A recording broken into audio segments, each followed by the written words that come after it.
As Yugadi is nearing, I would like to share this wonderful and delicious Obbattu recipe, which is also known as Puran Poli, Holige, Bhakshalu, Bobbatlu in many other different languages. And many people make this Obbattu using chana dal, but my mom always makes using this using tuar dal. But you can either use chana dal or tuar dal, whichever you want, but rest all the ingredients remains the same. So quickly note down the ingredients and we'll see how to make this delicious Obbattu. Now let's prepare the dough first, as it needs to rest for at least an hour. So into this bowl, adding a cup of all-purpose flour and a teaspoon of turmeric powder. We'll mix it well. Now I will gradually add water until the flour forms into a dough ball.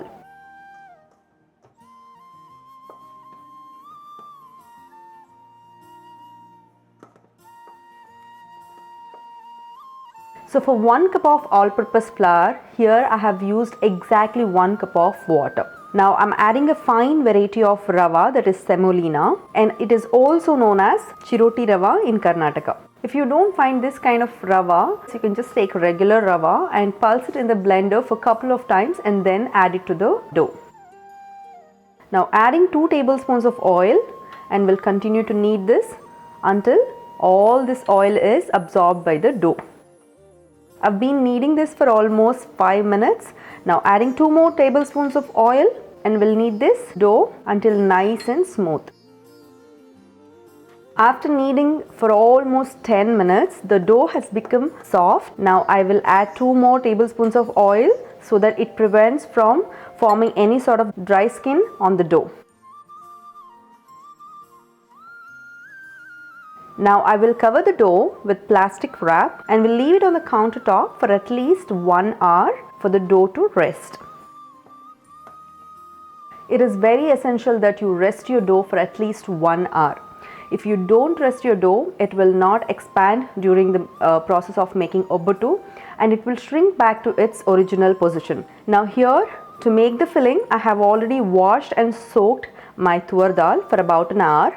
Now into this stock pot, I will add the tuar dal along with the water plus 2 more cups of water, and will cook this until the dal is well cooked but not mushy. Since I have already soaked the dal, it won't take very long for the dal to get cooked.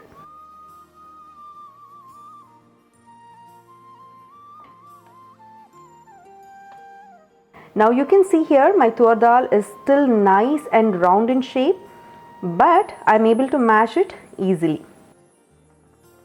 Now off goes the flame. Now we'll strain the water. I will separate the dal and the water.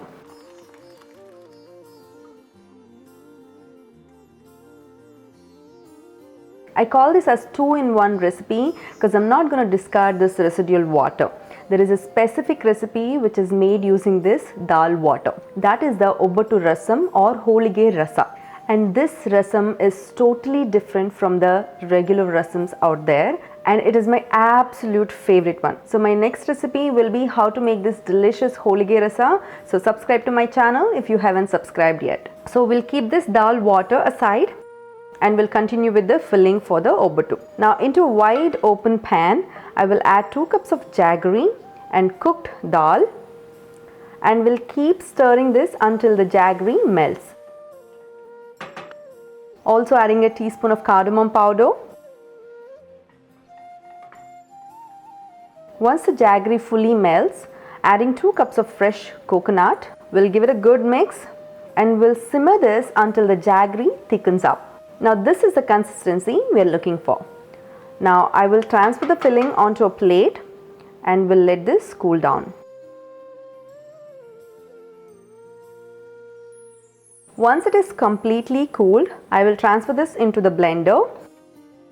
I will blend this into a coarse-like consistency. After blending, my filling is ready. Now we'll form this into a medium-sized balls like this.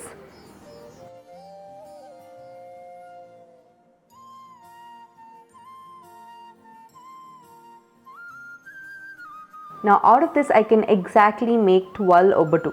Now if you want more of this delicious Obbattu, you can increase the quantity accordingly. It's been about an hour, so now let's check on the dough. Notice that the dough is nice, soft and pliable. It's perfect to make the Obbattu. Now here I have taken a Ziploc bag and I will cut this from all 4 sides like this. So here I have 2 sheets to make the Obbattu. First I will smear half teaspoon of ghee onto the sheet so that it is easy to transfer the Obbattu once done. Now I will take a small lime size of the dough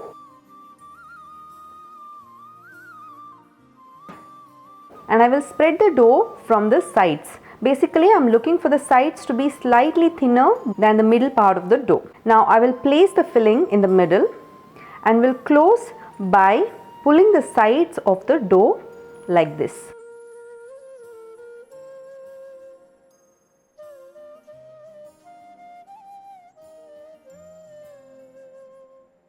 Once you have a perfect ball like this, you can roll it with the rolling pin by dusting some flour. But the traditional way is to pat it with the tip of your fingers. Some people prefer the Holige to be very thin, but I like my Holige to be at least 1/4 inch thick. But if you prefer thin Holige, you can just pat it or roll it until you get the desired thickness. Now this Obbattu is ready to go onto the pan. So I will simply flip the Obbattu onto my hand. It's very easy, and since you've greased well, it will come off easily. And I will carefully place it on the pan like this. Now cook this for about 30 seconds on medium heat. And now apply some ghee and flip the Obbattu.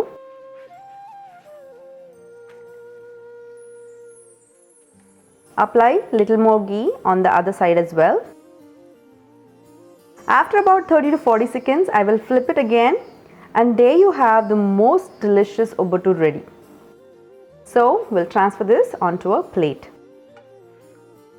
And this is my last Obbattu, and there you go, some mouth-watering and lip-smacking Obbattu is ready.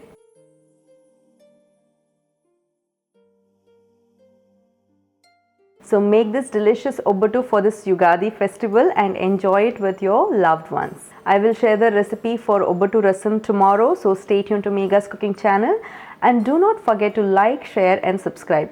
The detailed recipe is also available at www.meghascookingchannel.com, so go get the recipe and make it. Thank you so much for watching. I will see you guys soon. Until then, take care. Bye-bye.